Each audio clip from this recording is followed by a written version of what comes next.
Bueno, continuemos.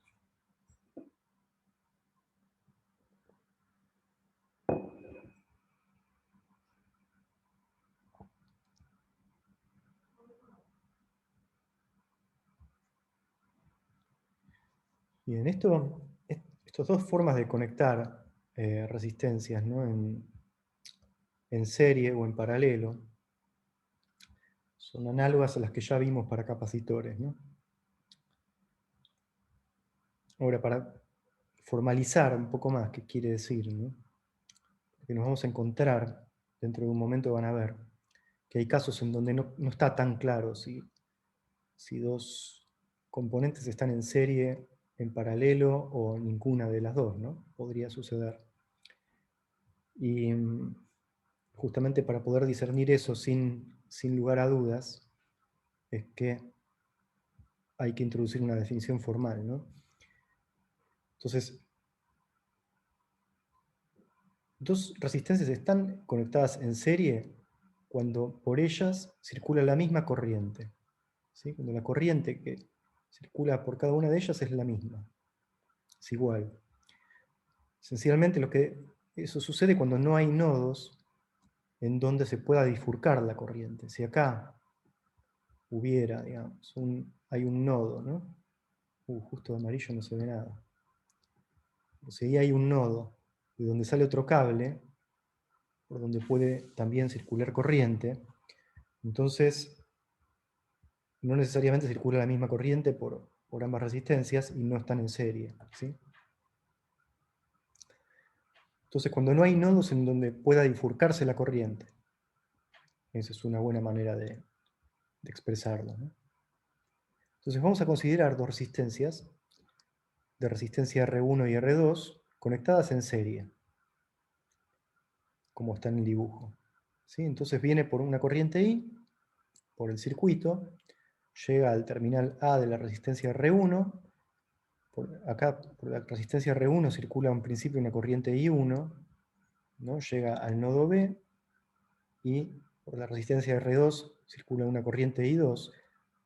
Como están en serie, entonces I1 va a ser igual a I2. ¿Sí? Esto es lo que quiere decir que están en serie. Y eso va a ser igual a I grande. Entonces lo que vamos a hacer es encontrar una expresión equivalente a esto, que está representada acá al lado, ¿sí? Donde una sola resistencia genera la misma diferencia de potencial entre el punto A y el punto C para una corriente I circulando por esa rama.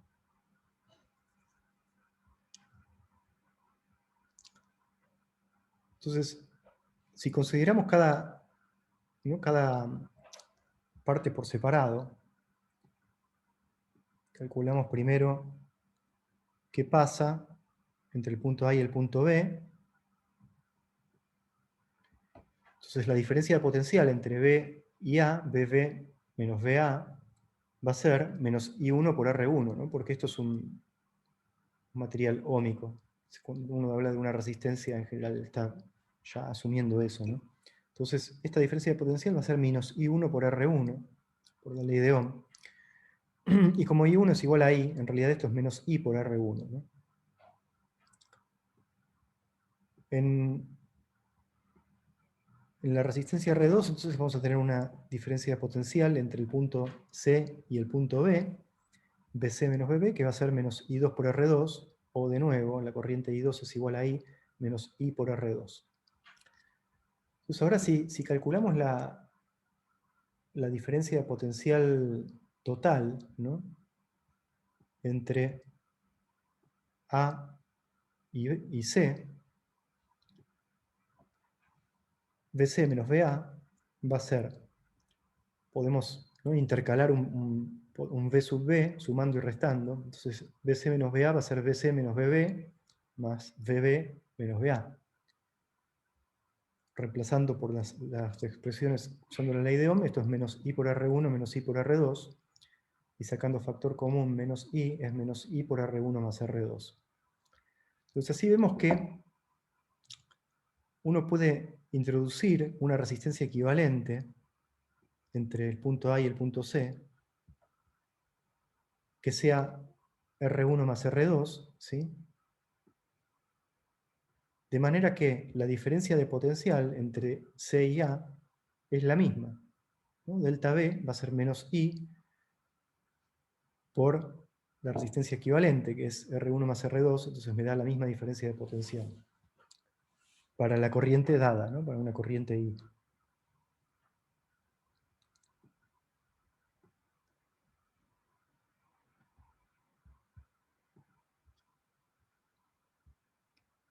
Entonces, cuando tenemos resistencias en serie, siempre podemos reemplazarlas por su equivalente, que va a ser la suma, ¿sí? En general. Si tengo una resistencia, un montón de resistencias R sub I conectadas una detrás de otra, el equivalente va a ser la suma de las R sub I.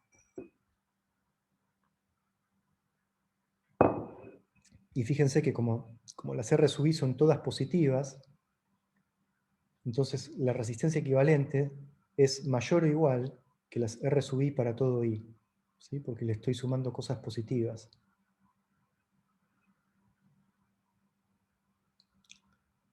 ¿Qué pasa si las conectamos en paralelo, ¿no? La definición de una conexión en paralelo es que los extremos, digamos, ¿cómo se dice? Las terminales, ¿no? Los dos extremos de la resistencia, estén conectados a la misma diferencia de potencial, ¿no? Esto es lo que sucede en este diagrama, por ejemplo. Tenemos una resistencia R1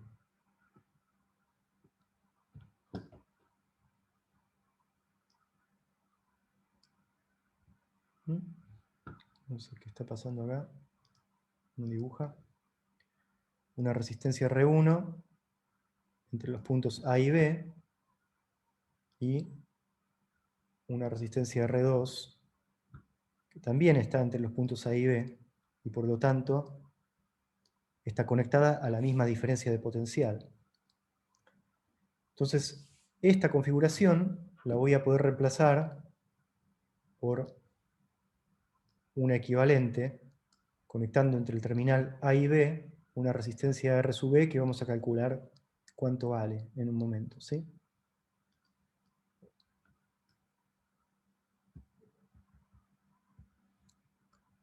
Bueno, esto está medio fuera de foco, pero se los voy a leer de todas maneras, así que... Entonces, fíjense que ahora llega una corriente I y sale una corriente I. Esto es así porque conservación de la carga, ¿no? Si no estaría acumulándose carga en algún punto dentro de este circuito. Entonces, entra una corriente I, se bifurca en una corriente I1 y una corriente I2, y esas corrientes vuelven a converger y sale una corriente I del nodo B. Pero ahora, I1 y I2 no necesariamente son iguales. ¿Por qué? Porque cualitativamente, imagínense, si yo pongo una resistencia muy, muy baja, ¿no? De este lado, y una muy grande de este otro, la corriente ¿por qué lado va a querer ir? R1 es muy pequeña y R2 es muy grande.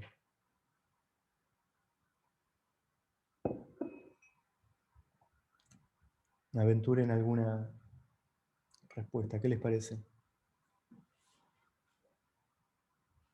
Claro, por R1, ¿no? Exacto. ¿Por qué? Porque es, de nuevo, si uno piensa en la analogía mecánica, ¿no? Es como si tengo un fluido que viene por un canal, ¿no? Un canal por el que circula agua, digamos. Y en un punto el canal se bifurca en otros dos canales, uno que tiene un montón de obstáculos y otro que está limpio y lisito. Y el agua va a circular con más libertad por ese otro que tiene menos resistencia, ¿no? De alguna manera.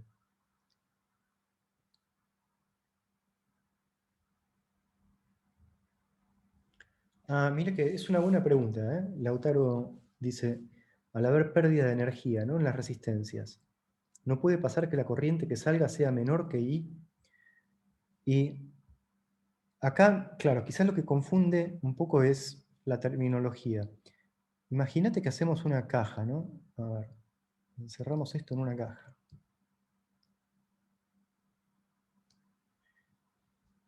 Entonces, por un lado, está entrando una corriente.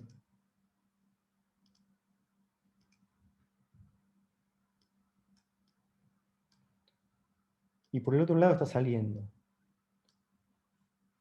Y acordate, quizás esta es la clave acá, que estamos pensando en circuitos en donde las corrientes que circulan son estacionarias, no cambian con el tiempo, ¿sí?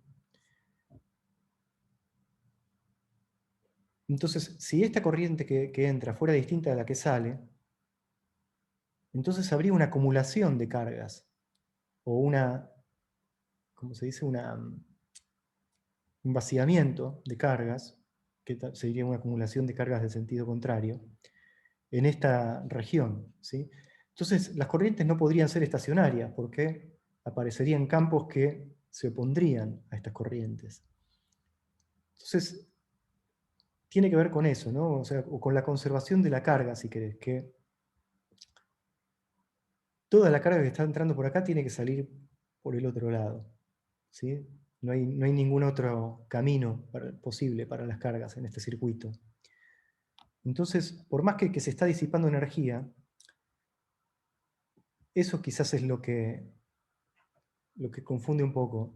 Se está disipando energía, pero si las corrientes son estacionarias, es porque hay alguien que está haciendo trabajo para que no decaiga, ¿sí? Porque si vos sacaras la batería, entonces sí van a disminuir las corrientes con el tiempo, porque tenés algo que se opone a su paso y nadie que empuje, ¿sí?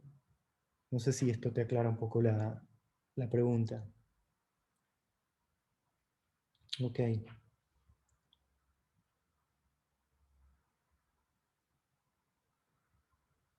Entonces, ¿por dónde andábamos?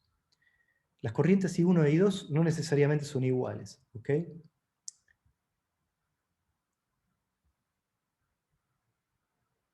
Bien, esto ya lo dijimos, por conservación de la carga y el carácter estacionario de las corrientes, I1 más I2 es igual a I.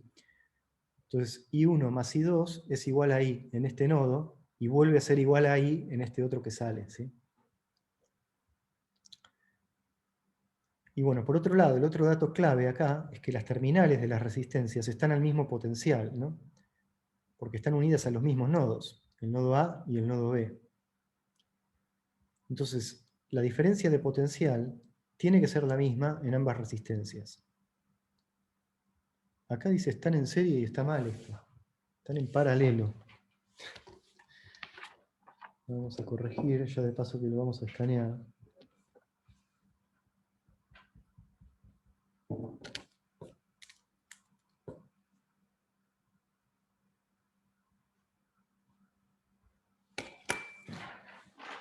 ¿Sí? O sea, están en paralelo. Entonces, la diferencia de potencial delta B1, si yo calculo, ahí se ve el diagrama, porque yo lo veo acá en la pantalla, pero no sé si a ustedes les queda dentro del diagrama del circuito, ¿se ve? Bien. Entonces, si yo calculo la diferencia de potencial a través de la resistencia R1, ¿no? Es B sub B menos B sub A, es lo que estamos calculando acá, ¿no?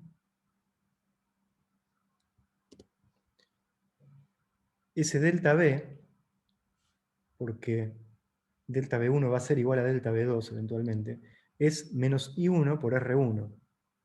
Entonces de acá puedo despejar la corriente I1. ¿Sí? I1 va a ser menos delta B sobre R1. Y para la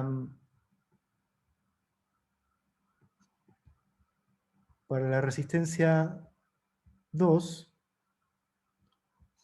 tengo una ecuación análoga, ¿no? O sea, tengo la diferencia de potencial entre B sub B y B sub A, me va a dar el delta B2, ¿no? B sub B menos B sub A, que es el mismo delta B que delta B1, pero en el caso de la resistencia R2 lo puedo escribir como menos I2 por R2, y de ahí despejo la corriente I2 como menos delta B sobre R2.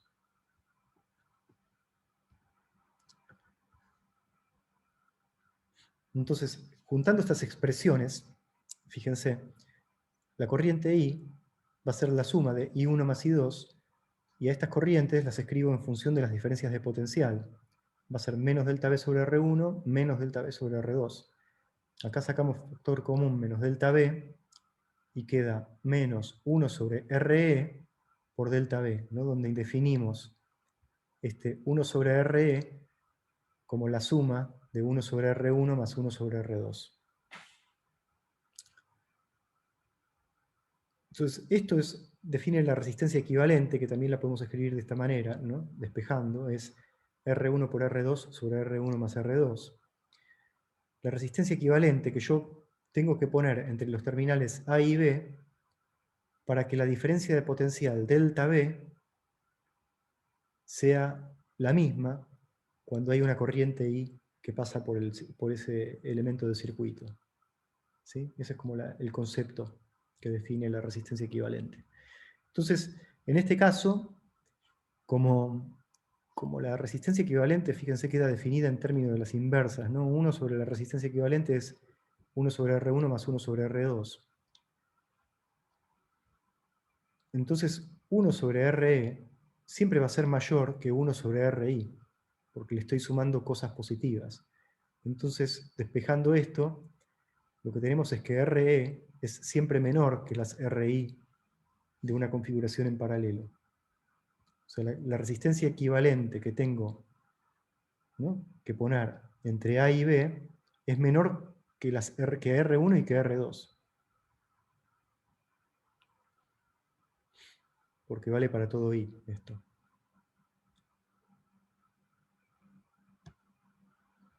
¿Alguna duda hasta acá? Si no, vemos un ejemplito de cómo operar con estas ideas.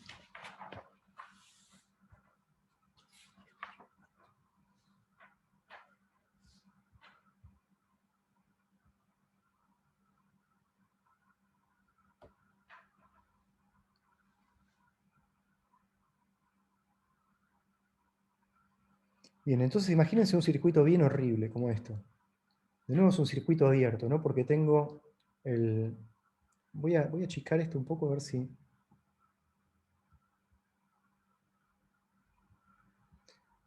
De nuevo es un circuito medio...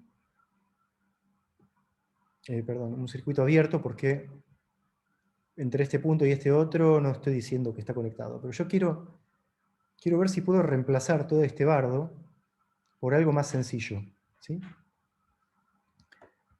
Entonces lo primero que vemos es que hay algunas, ¿no?, de estas partes del circuito que cumplen con las condiciones de las definiciones de serie y de paralelo. Este es un caso, ¿no? Estas dos resistencias están en serie porque por ese nodo no se bifurca ninguna corriente, ¿sí? Entonces, a esa resistencia la podemos reemplazar por una resistencia equivalente, que la vamos a pintar de verde acá abajo. Después, acá tenemos dos resistencias que están en paralelo, ¿no? ¿Por qué? Y porque están al mismo potencial, esencialmente, ¿sí? Entonces, esa combinación de dos resistencias en paralelo la vamos a reemplazar en el circuito de abajo por una resistencia equivalente paralelo. Después, tenemos otro ejemplo de resistencias en paralelo acá, ¿no? Tenemos en este caso dos resistencias que están en paralelo porque están al mismo potencial entre estos dos puntos. Entonces, esas las vamos a reemplazar por una resistencia en paralelo. Y finalmente, bueno, la otra que queda son estas tres. Estas tres también están en paralelo porque están todas conectadas a la misma diferencia de potencial, ¿sí? Entonces esas van a ser reemplazadas por una resistencia equivalente en paralelo también. Y por último, bueno, uno tiene todo el resto, ¿no? Esta resistencia no la reemplazo por nada, porque por ahora no puedo decir nada. Esta otra viene acá abajo, ¿sí? Y esta es esta que está acá arriba, y esta es la que me quedó acá. Y bueno, la única que no queda marcada es la que queda ahí, ¿no? Entonces, una vez que tengo este circuito más reducido, de nuevo, puedo operar y ver si puedo simplificar la configuración. Y de nuevo me encuentro, por ejemplo, con resistencias ahora que están en serie, que son estas tres, y que puedo reemplazar por equivalentes, ¿sí? En este circuito equivalente de abajo. En el de abajo tengo dos tramos que están en paralelo y que son reemplazados por resistencias equivalentes, y finalmente tengo 4 resistencias en serie que reemplazo por una equivalente que reemplaza esas 4. Entonces, de esa forma, una parte del circuito medio horrible se transforma en una sola resistencia, ¿sí? Ahora esto parece todo muy lindo y maravilloso, pero en realidad muchas veces uno se va a encontrar con configuraciones que no están ni en serie ni en paralelo, ¿sí? Este es un ejemplo típico y muy común, y hay otros que van a aparecer en los problemas. Esto es lo que se llama un puente, porque hay un puente, ¿sí? entre dos ramas. Y si se fijan, no puedo reducir este circuito, porque no puedo decir si estas distintas resistencias que forman el cuadrado este están en paralelo o en serie. Hay situaciones con estos puentes, justamente para eso se usan, en donde uno puede tener alguna simetría entre estas resistencias que me permitan decir, por ejemplo, que esta corriente es cero. Entonces, si esta corriente fuera cero, no hay bifurcación de corriente en este nodo, y entonces efectivamente estas estarían en serie, ¿sí? Pero es un caso particular. En general, este circuito no me permite decir eso. Entonces, esto lo que motiva es que vamos a tener que buscar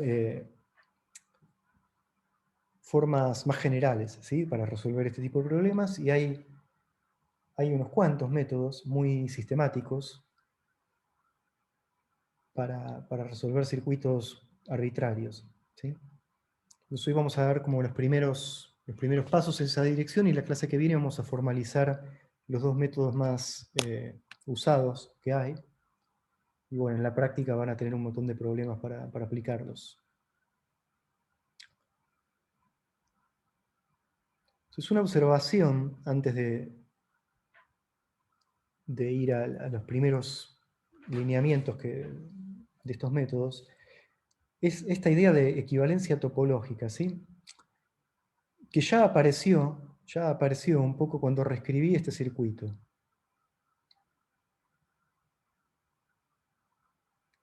Fíjense que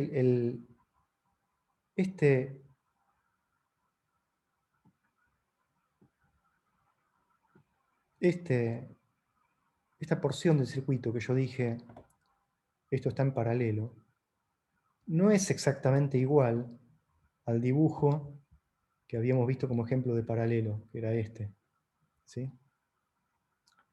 Acá tenemos un cable que se divide en dos, pasa por la resistencia y vuelven a juntarse en un nodo donde sale otro cable.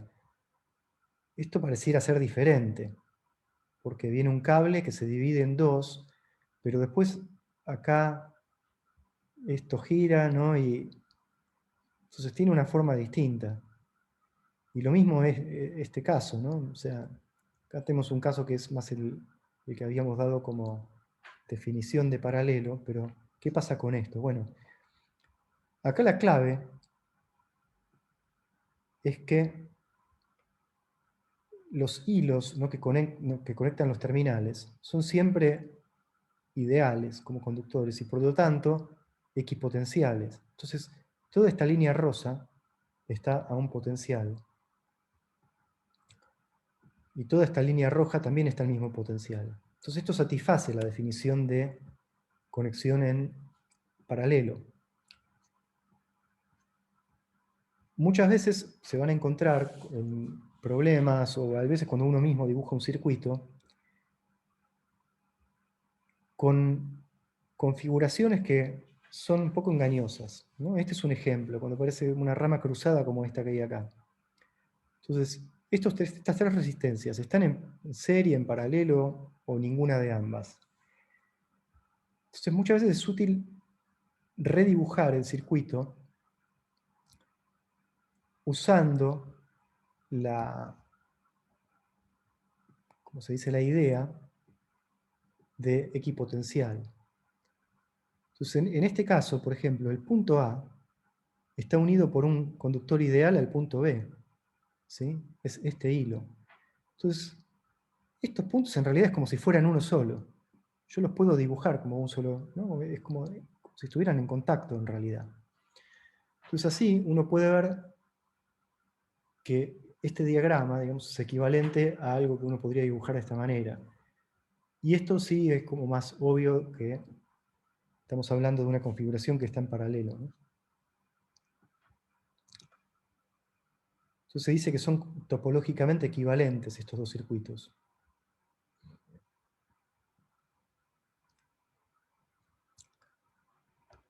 Bueno, la base entonces de los métodos que permiten abordar circuitos así más generales son los que se llaman las reglas de Kirchhoff, que son cosas que ya nos hemos encontrado en realidad durante la clase de hoy. Una es la regla de los nodos y la otra es la que vamos a llamar la regla de las mallas, ¿sí? La regla de nodos me habla de corrientes y es una consecuencia directa de la conservación de la carga, ¿sí? Lo que me dice es que en cualquier nodo de un circuito, la suma algebraica de todas las corrientes hacia el nodo debe ser nula. Entonces, si yo tengo una corriente, por ejemplo, como I1 que entra al nodo, y corrientes I2 e I3 que salen del nodo, entonces I1 tiene que ser igual a I2 más I3. ¿Y esto por qué tiene que ver con la conservación de la carga? Porque para que no haya acumulación de cargas, de nuevo, en ninguna parte, entonces todo lo que está entrando a una, si se imaginan una superficie gaussiana cerrada, ¿no? Que englobe al nodo, cerquita, toda la carga que está entrando tiene que estar saliendo al mismo ritmo, porque si no habría o pérdida o acumulación en ese lugar. Y esa es la primera regla de Kirchhoff. Y como vimos, nos habla de las corrientes. Permite vincular distintas corrientes del circuito, ¿sí?, a través de los nodos del mismo. La otra regla es la regla de las mallas, que nos habla de diferencias de potencial ahora. Y lo que me dice es que la suma de las diferencias de potencial a lo largo de una malla se define como un camino cerrado del circuito. Por ejemplo, ahí dibujé uno, vamos a dibujar algunas mallas de este circuito, por ejemplo. A ver. Una es esta que está dibujada, ¿no? Esta es una malla. Otra malla sería este cuadrado, ¿sí? Y otra malla podría ser esta. ¿Está? Cualquier camino cerrado que yo pueda dibujar en el circuito es una malla. Y la suma de las diferencias de potencial a lo largo de la malla tiene que ser cero, ¿sí? Es una consecuencia de que la circulación del campo eléctrico en un camino cerrado tiene que ser cero. Y otra manera de verlo es que lo que estamos calculando es la diferencia de potencial entre un punto A y él mismo, ¿no? Porque estoy calculando la diferencia de potencial entre acá y acá, entre acá y acá, entre acá y acá, entre acá y acá, y entre acá y acá, y vuelvo al mismo lugar. Este lugar está el mismo potencial que sí mismo, ¿sí? Entonces la diferencia de potencial con sí mismo tiene que ser nula, básicamente. Eso es lo que me está diciendo. Y tiene como consecuencia o corolario que la diferencia de potencial entre dos puntos del circuito no depende del camino que tomemos para calcularla, ¿no? Eso también está claro.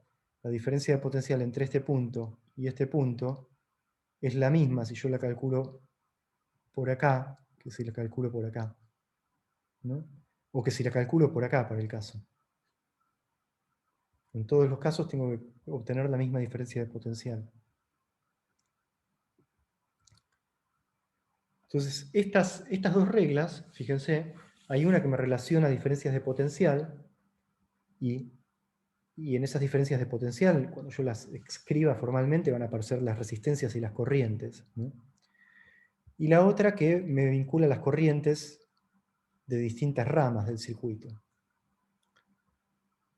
Entonces, cuando uno escribe esas reglas algebraicamente, me van a dar un conjunto de ecuaciones en donde voy a tener una serie de parámetros que son, por ejemplo, las resistencias o las baterías, y incógnitas que van a ser las corrientes o las diferencias de potencial. Entonces lo vamos a llevar a un conjunto de ecuaciones acopladas, pero algebraicas, que hay que resolver de alguna forma como se les ocurra. Ahí hay un montón de técnicas, ¿no? Como desde despejar las incógnitas, por el método que más les guste, hasta plantearlo como un problema de matrices, por ejemplo, ¿no? Bien.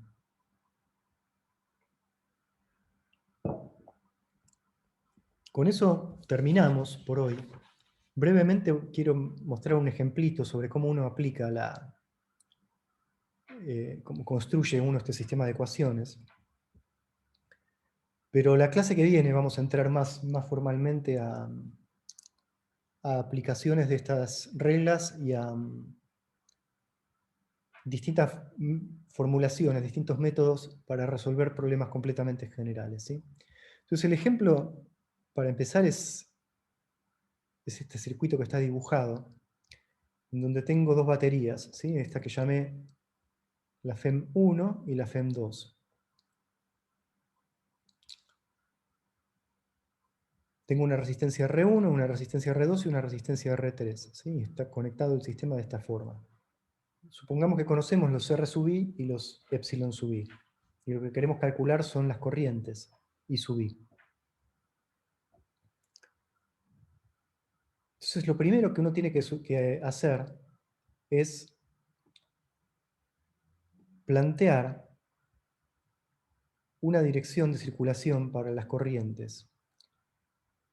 Entonces, por ejemplo, como yo tengo una FEM que tiene un terminal positivo de este lado, voy a suponer que la corriente I1 va a circular en esta dirección, ¿sí? O sea que voy a tener una corriente I1 que al margen, la corriente I1 es la que circula por todo este cable, ¿no?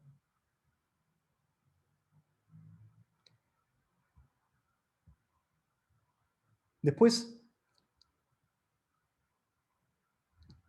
por el cable en el que está la batería 2 y también la resistencia R2, ¿sí? Por este cable, voy a tener una corriente que voy a llamar I2. Y como la batería 2 empuja para aquel lado, voy a suponer que la corriente I2 viaja en esa dirección, ¿sí?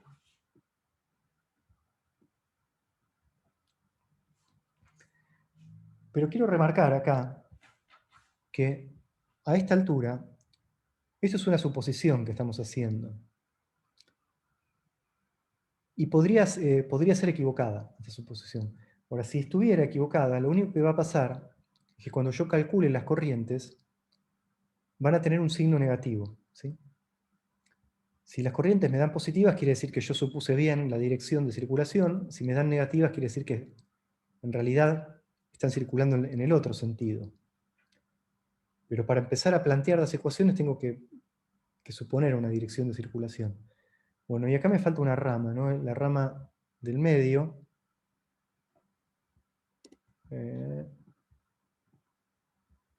En donde está la resistencia R3, y pensando en que I1 viene para este lado, y I2 viene para este lado, a I3 no le queda otro remedio que ir para abajo, ¿no? Si esto es así. Entonces la voy a suponer en esa dirección. Entonces lo primero que hacemos es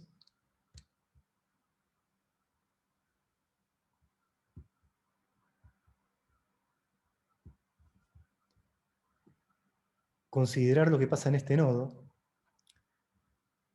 en donde vamos a tener, por la primera regla de Kirchhoff, una relación entre las corrientes. I1 más I2 tiene que ser igual a I3, ¿no? Eso es lo que me dice la primera de las reglas de Kirchhoff. Y después, este otro nodo, ¿sí?, me daría una ecuación igual a esta otra, o sea que no me aportaría mucho considerar este otro nodo, ¿sí? Entonces, pasamos a la segunda regla de Kirchhoff, y ahí lo que vamos a hacer es recorrer distintas mallas de este circuito y calcular las diferencias de potencial para obtener relaciones entre esas diferencias de potencial que me aporten otras ecuaciones. Entonces, por ejemplo, si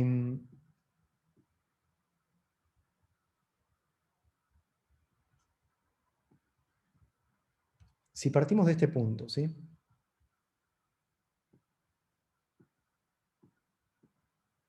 Partimos de este punto. Y calculamos la diferencia de potencial a medida que recorremos toda la malla externa del circuito. Primero nos encontramos con la FEM E1. Ah, no, perdón, la que tengo escrita es esta. Después la resistencia R1, después la R3, y después vuelvo a este punto. ¿Sí? Entonces tengo primero un aumento en el potencial ε1. Después atravieso la resistencia R1 en la dirección de la corriente, entonces el potencial disminuye menos R1 por I1.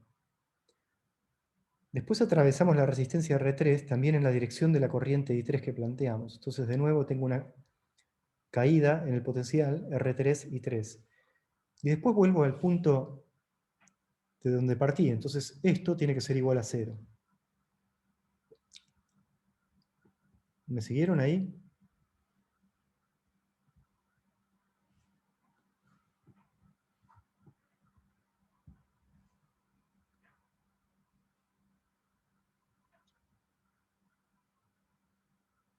Gracias. Bien, entonces la otra malla que consideramos acá es esta.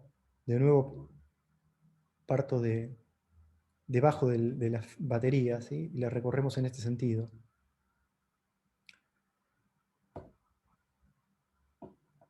Entonces nos encontramos primero una subida de tensión ε2. No, perdón, estoy acá. Después una caída en el potencial, menos R3 por I3, al atravesar la resistencia 3. Y finalmente una caída del potencial, menos R2 por I2, cuando atravieso la resistencia 2.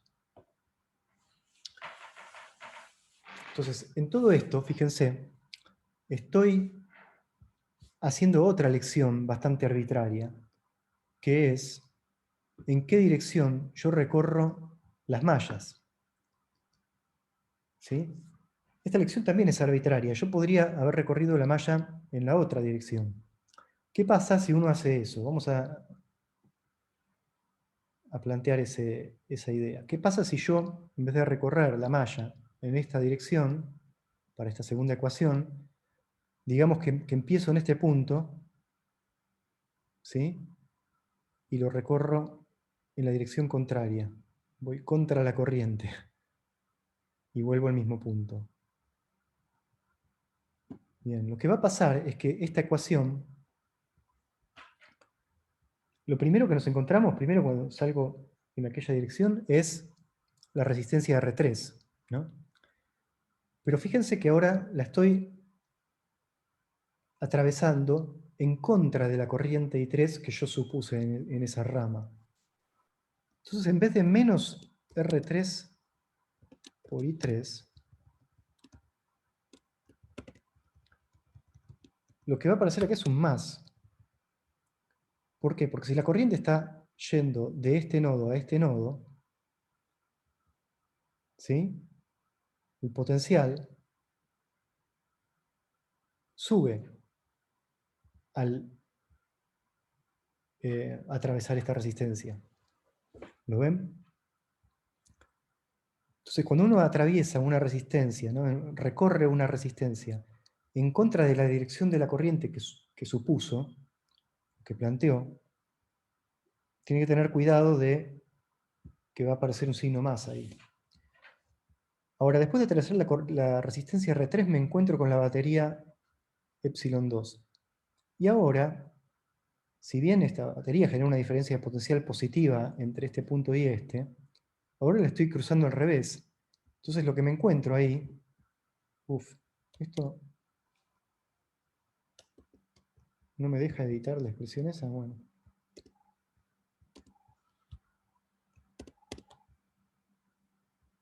Perdón, voy a borrar y escribir de nuevo.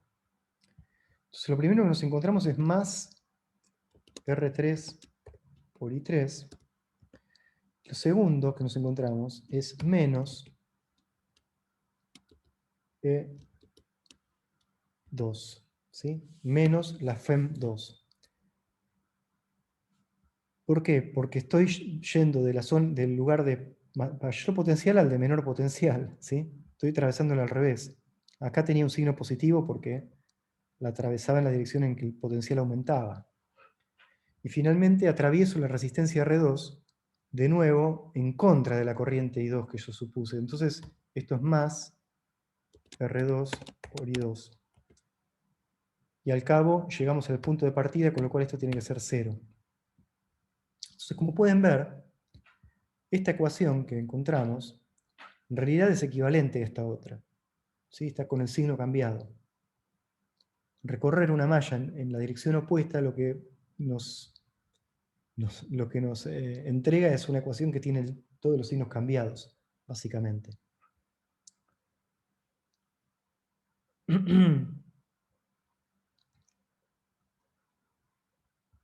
Ok. Y como comentario final, fíjense que recorrimos esta malla, recorrimos esta otra malla,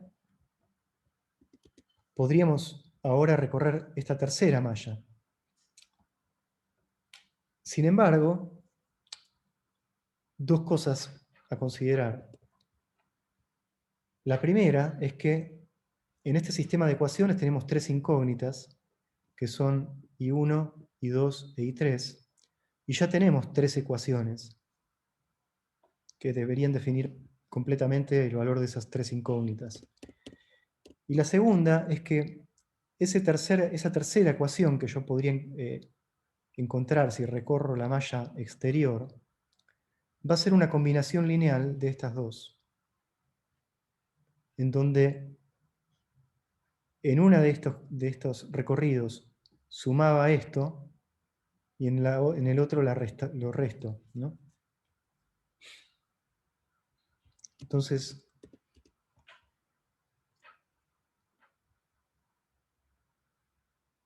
el recorrer pueden, ¿cómo se dice? Para convencerse, les propongo que hagan eso, que hagan esa cuenta, recorran esa malla externa y vean que esa ecuación es una combinación lineal de estas otras dos. ¿Sí? Entonces, esa malla no me agregaría nada a estas dos ecuaciones, por eso necesito sí o sí tener la ecuación de los nodos también. Entonces esta es como una manera sistemática de plantear este tipo de problemas, es empezar por los nodos, tener en cuenta que los nodos también pueden dar ecuaciones dependientes, ¿no? Si estoy considerando, por ejemplo, este nodo me va a dar la misma ecuación que el otro. Y una vez que planteé los nodos, plantear las mallas hasta completar las ecuaciones que necesite, ¿no?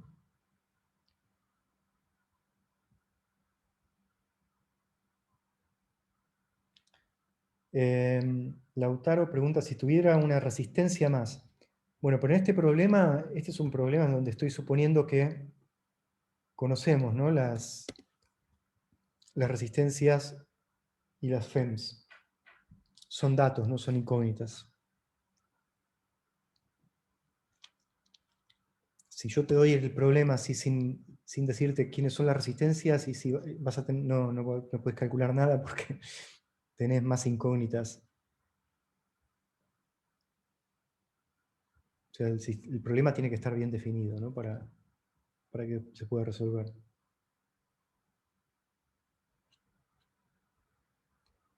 No quiere decir que siempre te vayan a dar las resistencias y las FEMS. Por ahí en algún problema te dicen, se midió tal diferencia de potencial entre los puntos tal y cual del circuito, ¿sí?